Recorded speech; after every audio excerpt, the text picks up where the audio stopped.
I'm Brenda. And I'm Jessica, and you're listening to the Lifting You Higher podcast, where we like to take heavy topics and lighten them up. Our goal is to encourage and lift you up on this journey we call life. So grab a cup of coffee, sit back, and enjoy.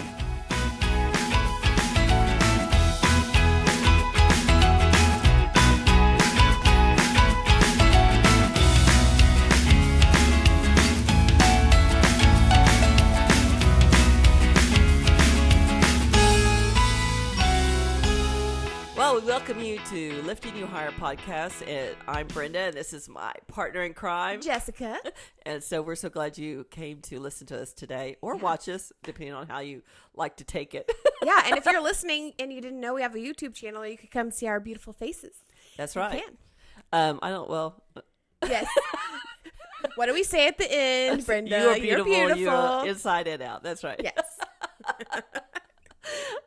So anyway, I will say this. Now that I work from home, I have established a scale of what requires makeup and what doesn't. Yep. And I went to the dentist a couple weeks ago without makeup on, and I shared with him, I said, I'm sorry, you didn't make it high enough on the scale to warrant makeup.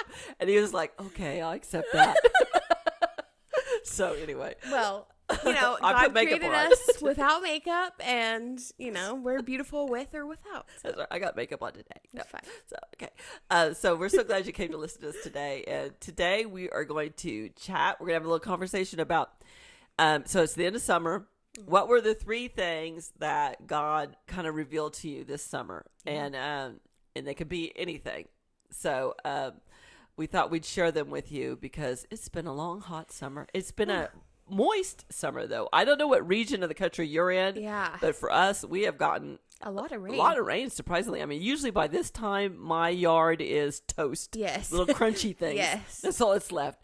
And I'm okay with that because I don't care. Yeah, and I'm not sure, but like we've had like a heat dome, so like the heat has just been like suffocating us right now. Yeah, but I got green grass in my backyard. Yeah, I mean, I still have like green amazing. grass. That's good. Yeah, because we've had so much rain. But yeah, it's been a weird hot summer. Yeah, it's been a weird summer. So, and it's been a very active summer for me. But same.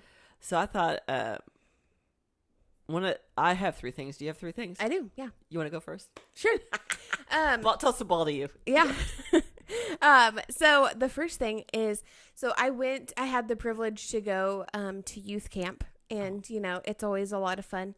And even though it was geared towards youth, I felt like God was still speaking to the leaders. And one of the things that God's just been sharing with me is just the importance of being in his presence and like spending quality time in his presence.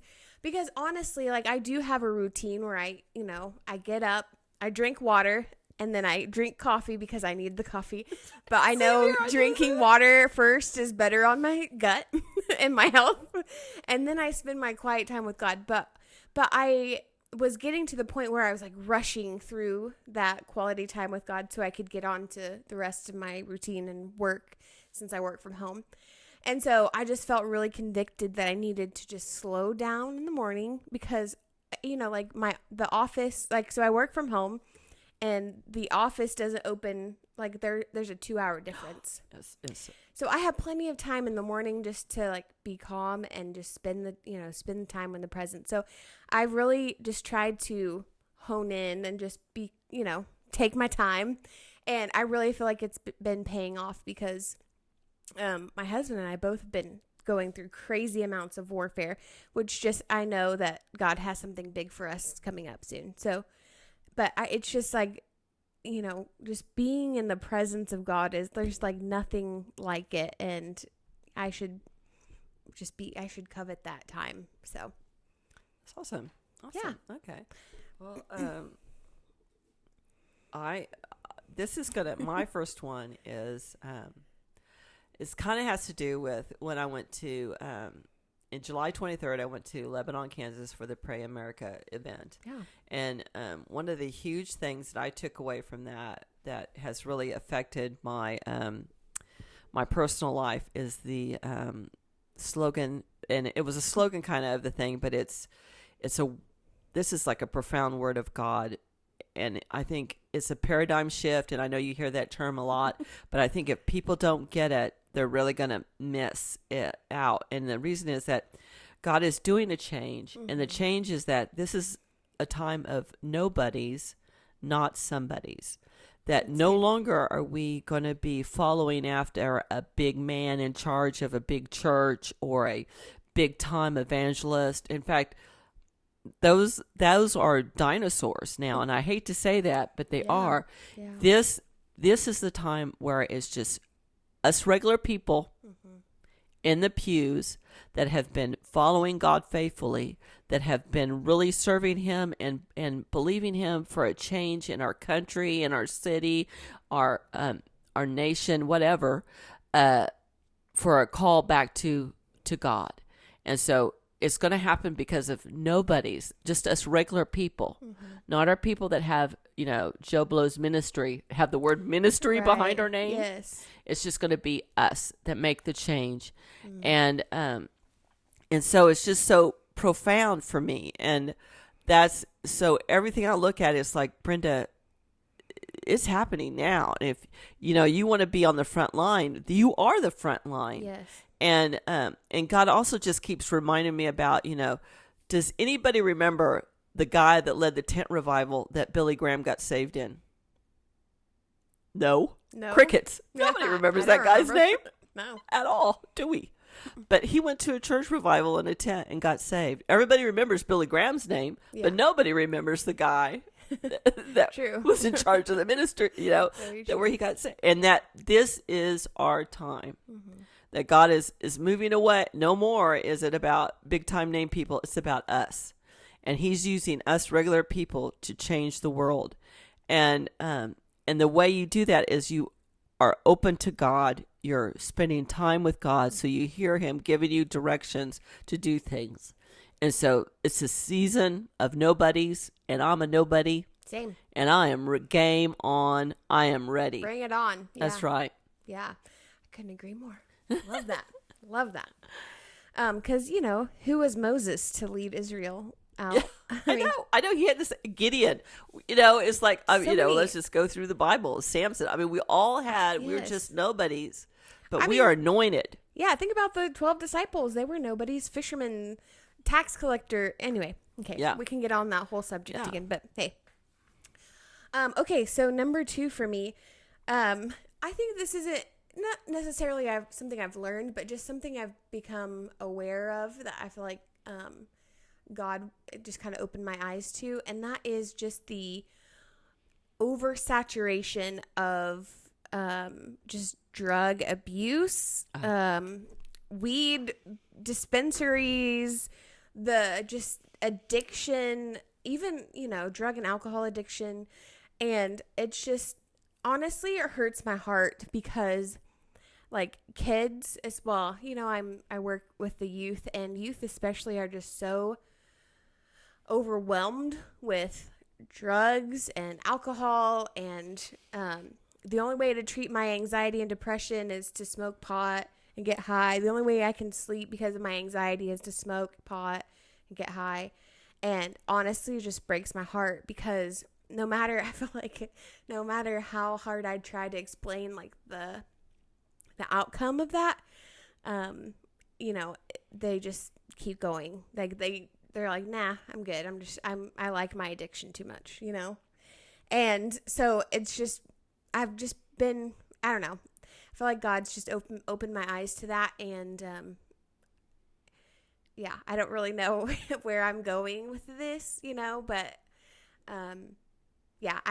it just really frustrates me that the enemy has that foothold on our youth. And I mean, it's not just youth, because everybody struggles with addiction at some point. I mean, not everybody, but there's a large percentage of people that struggle with addiction. And God's just kind of opened my eyes to that. And also there's a recovery house, a few in Oklahoma now, and I've just really come to be fond of those ladies. There's different houses. Some have men, some have women. And I've been working with the women's house, women's house in Oklahoma, and like they have such an anointing on their life. Is that the one outside of Purcell? Yeah. Okay. Yeah. just such a anointing on their life. And I don't know. I just like, I love those ladies so much. And I've become really fond of a few of them. And just to see them grow in their walk, like to be able to turn from addiction and focus on the Lord and their recovery, it just is heartwarming. But yeah. Well, yeah, I don't know what it's like in your city, but in our city, in Oklahoma City, that's where we are at. We again, because we were asleep at the wheel, it became legal to sell marijuana in the state, and so there is a marijuana dispensary. When I say on every corner, I am not exaggerating. So yeah, we went down one of our streets. Very sophisticated looking. Maybe like, how many miles would you say? Like 10 or so miles. It averaged out to one dispensary per square mile. And they're very creative with their names. Who knew that you could come up with that many names to sell pot and logos and slogans? But they're very creative, very sophisticated looking, very, they're not ratty, nasty, little holes. These are shops that have taken over, places that were empty and retail slots, and I don't know how they're making money because there's so many of them. I mean, you would think they would saturate the market, that they wouldn't be able to sell that much, but they're on every street corner. And so there is this place, a dispensary, and it has like a normal name, like something that you might want to go, eat. And, I know several people who've looked it up like on Google to see like reviews or something. And they're like, oh, this is a dispensary, but you don't know it's a dispensary until you look on Google Maps and it says the name and then dispensary. So like, they're just sly. Well, and here's something else I learned this week too about, and literally learned this week about, is that, I had repeatedly seen this, this thing that says 4/20. Oh yeah. And I was like, what does that mean? Yeah. 4/20. And so finally I did what everybody does. I Googled it. What does 4/20 mean? No. Let me tell you what it means. It means that you are a supporter of pot. Yeah. And I was like, do I have to be? Okay, I've just educated myself. Now I understand what that means. And I was like, wow. It's a big, like, in April 20th. That's like pot day. Was that the day that it got legal, or is that just the day they picked out of the calendar? That's when you get high. Okay. You guys, we are so saturated with this. And, like the enemy is so sly. It's like, you know what? You can use this to help you, feel better with your glaucoma or with your cancer. It'll help take your pain away. It does not. It takes your pain away for a microsecond. And then you are left with years and years of so much more. Well, here's the thing, that if you are investigating the whole marijuana culture and marijuana, the drug itself, no one disputes this one fact, that marijuana is a gateway drug. No one will dispute that. Yeah. It's a fact. Yeah. Now, does that mean that Granny, who's taking marijuana for glaucoma, is going to become a meth addict? I'm not saying that.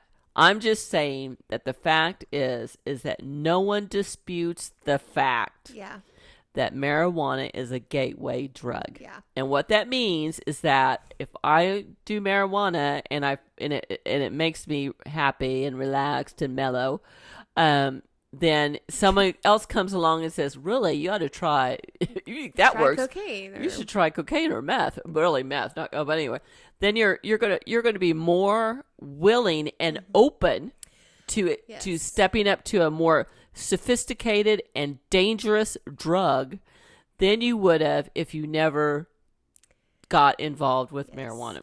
And I mean, because comes a point where you can only smoke so much, and you get to the point where it stops working. But you guys, sorry to get off on this. But tangent. no, it really has become a culture now. It is, yes. But when I was in college, I was not with the Lord. Like, I was not following Jesus, so I was around that, and just to see the impact that it changes your personality, your brain dies every time you smoke any kind of drug. just parts of it. If you see brain scans of like healthy brain versus somebody who's like smoked weed for a year, it's just incredible. And just the impact it has on your personality. Anyway, it is a gateway drug. It's a terrible thing, and I'm really sick and tired of it right now. It's really become so prevalent in our city that it's sad. Yeah, we've got to do something. So yet another thing to spiritually fight against, yeah. without a doubt. Yeah. Okay. Sorry to get off on that tangent, No, that's y'all. right. No, but God, open your eyes. There's still Christians that are just like driving by them, totally clueless, just in their own little bubble, haven't really been paying attention to what's been happening. Yeah. True. So the second thing that God has shown me is that because again, I know, okay, well, there's a little background. So last year, God gave me a word that he said he wanted me to start spending more time in the Word of God. And by that, I mean reading it, allowing just personal time in the Bible. Okay. I've always had my private time in the mornings, like you, Jessica, where I get up and first I drink my water. Yeah. Then I drink my coffee, and then I'm ready to go. Yep. And then I spend that time with the Lord, and then I walk into the other bedroom and I go to work. And so, but I've always done that, spent time with God, and so this is such a basic thing that He has showed me, and why it's taken this long for me. I mean, I've been saved for 31 years, and why I'm just getting this now, I just don't know. But anyway, it's just been a profound awakening for me, and that is that your body and your spirit crave what you feed it. Mm-hmm. That's good. So what you going to feed it, Brenda? Wow, that's good. And it's been a personal eye-awakening moment on both levels, on my body and on my spirit. Because I don't know if any of you have been listening to our podcast, you know that one of my things for this year was to become a vegetarian. Mm-hmm. And I like vegetables, didn't have a problem with vegetables, bring it on, no problem. The only vegetable I don't like is eggplant, and that's because I'm allergic to it. So, okay, yeah. I like fruits. Only fruit I don't like is bananas. Sorry, can't handle them. Don't like it even in banana bread. Don't even try to serve me a dessert with bananas, and I ain't having it. But other than those two things, I'm open to anything. Yeah. But through this year, as I've started really walking out being a vegetarian, God has showed me how your body craves what you feed it, just like your spirit craves like you feed it, which goes back to the fact that a year ago, February 2020, He told me, I want you to start spending more time in the Word. And I kept saying, okay, I will. I'll get to it. You know how we put God off. And I kept saying that, but I hadn't actually done it. And so this summer, He just said, okay, maybe, I don't know, I guess He said, I'm going to give her a second chance and just, pull off the blinders so she could see this. Yeah. And what happened is that I was on vacation with some friends and had gone maybe, I think 3 days without having a salad. Can I just say that? And on the way back, I was like, if I don't get a salad, somebody's going to get their head chopped off. I was just like, how when you really need a cup of coffee? Yes. I was having visions of a salad in my head. Eating a salad, what I wanted on the salad, how I like my salad, and everything else. I just got to get it. In fact, I said to my friends, if I don't have a green vegetable soon, someone's going to die. And she looked at me like, who are you kidding me? First of all, who are you? And are you crazy? And I was like, I can't believe that just came out of my mouth. And I mean, I couldn't. I was like, not because of who I was going to kill somebody, but I was just like, I can't believe I just associated needing a green vegetable with killing somebody to get it if I don't get one. And I was like, and this is such a profound example of your body craves what you feed it, Brenda. Mm-hmm. And I was like, oh man. Mm-hmm. I'm so sorry, God. I repent. I'm. It's just another example. It's finally, I guess He's just had to kind of humble me in this. It's I was like, okay, here's again. Let me take the blinders off so you can see that your spirit craves what you feed it and your body craves what you feed it. And I've asked you a year ago to spend more time reading my Bible, being around my Word, and you've put me off. And I'm like, again, forgive me for doing that, because you're right. That's exactly what I did.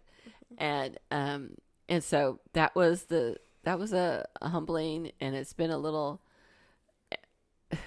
it's embarrassing when God has to humble you. Yeah. You didn't just do it the first time. Mm-hmm. Just do it the first time. But isn't that so true though? Because like I have my daily morning devotions and I spend time, but I've been like in the afternoons, kind of evening-ish, I've just been like sitting down. I'm going through Ezekiel right now and I'm just reading a chapter at a time. I'm not like rushing through, but I'm just trying to absorb what's being said, what what God is saying through the verse, and just like slowly going through. And I'm starting to like crave more and more of just like sitting down, reading, not rushing through, just like reading a chapter at a time, rereading it a couple of times, like, digesting. But yeah, that's so true. So true. Yeah. Well, so your number 3. yeah, my number 3. And honestly, I had a hard time trying to come up with one, but the Lord just brought something to mind. And this summer has been a summer of warfare. Like ridiculous amount. Like we all go through warfare. Yes. Sometimes it's like physical. Like sometimes I feel like I'm being choked, like that, like that's the enemy, when I know he's around. Or like sometimes it's just, I feel like poo, like I just don't want to do anything. I'm depressed or like I'm anxious or like all of these things come up because, the enemy is sly and he is a deceiver. And we all know that he comes to steal, kill, and destroy. And that's his mission. But for something that God's kind of revealed is how to combat that. And one of the ways is, not my number 3, but, one way I do is I put on the armor of God. Like I physically say, I put on the helmet of stuff and like go through the armor of God. Okay. That helps. And then, but the third thing, my number 3 is what kind of, what God brought to mind is praise.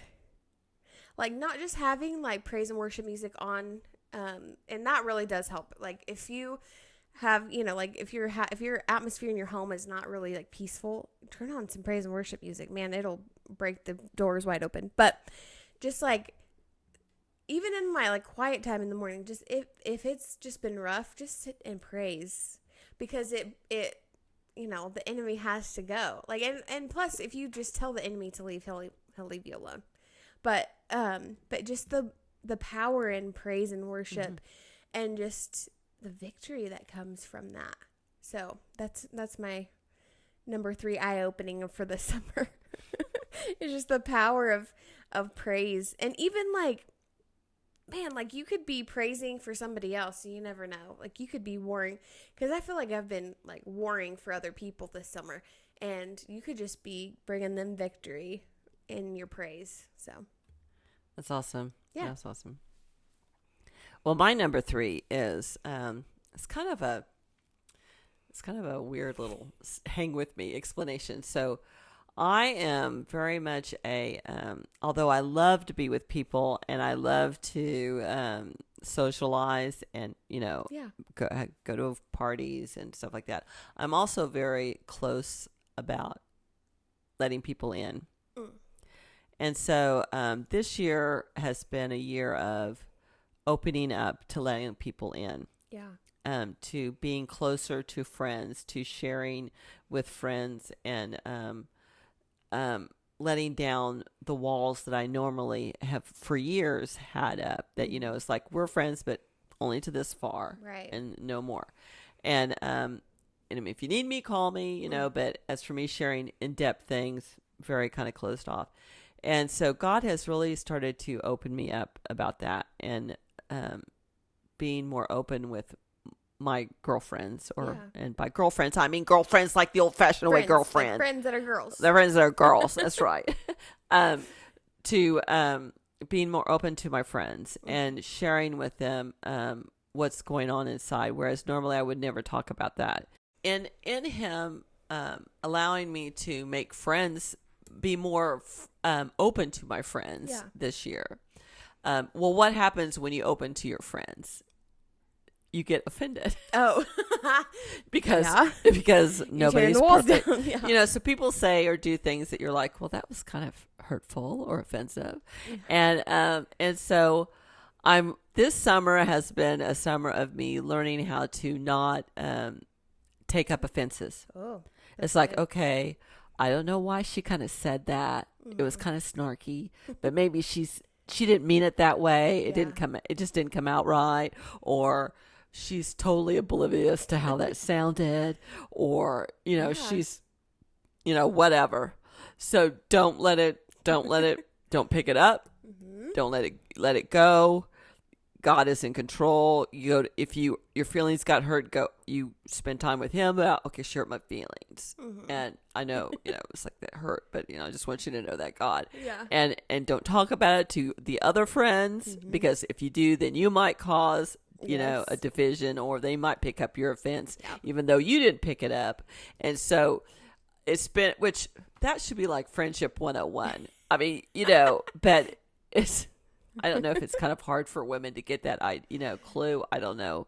Yeah, but, maybe. because we are more of the feeling people. Inner feelings, yes. Yeah, and so we are more introspective about our feelings. But anyway, so it's been a summer of don't take that. Yeah. Don't go there. Yeah. Don't pick that up. You don't know what's going on inside her head when she said it. Leave it on the ground and walk off. Yes. And so that's been a summer of that for me. Wow. Yeah, that's hard to leave those, because you could pick up offenses so easy. I know. She just might be having a bad day. Who knows? Wow. Okay, well, those were good.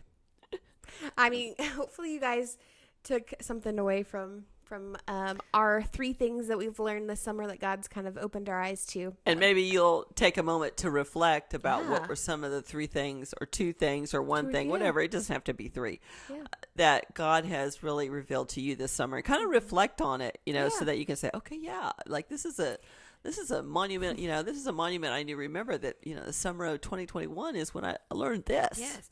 I mean, just as it's important for us to remind ourselves of what we're grateful for and been blessed with, it's important for us to remind ourselves of what God's teaching us, so that we can kind of keep it at the forefront of our minds. Right. So when the situation happens in the winter of 2022, you're like, oh, no, devil. I've already learned that lesson. We are not going around that mountain again. Can we just say that lessons that we have to learn multiple times, it doesn't get easier. It gets more difficult. That's right. That's the truth. So. Well, we just thank you for listening to our podcast today, and we hope you're able to take something away from it to better your life and draw you closer to Jesus, because that's what it's all about. And we just want you to remember that you are blessed, you're beautiful inside and out, you're loved, you're wanted, you're needed. Yes. You have a purpose on this planet, so don't let anybody try to tell you you don't. And get out there and be a nobody that's doing something for somebody. Ooh, do it. That's a good song. I know. That's a good T-shirt. So we love you, and thank you for listening, and catch us next month on the 1st and 3rd Thursday at 8. Thank you.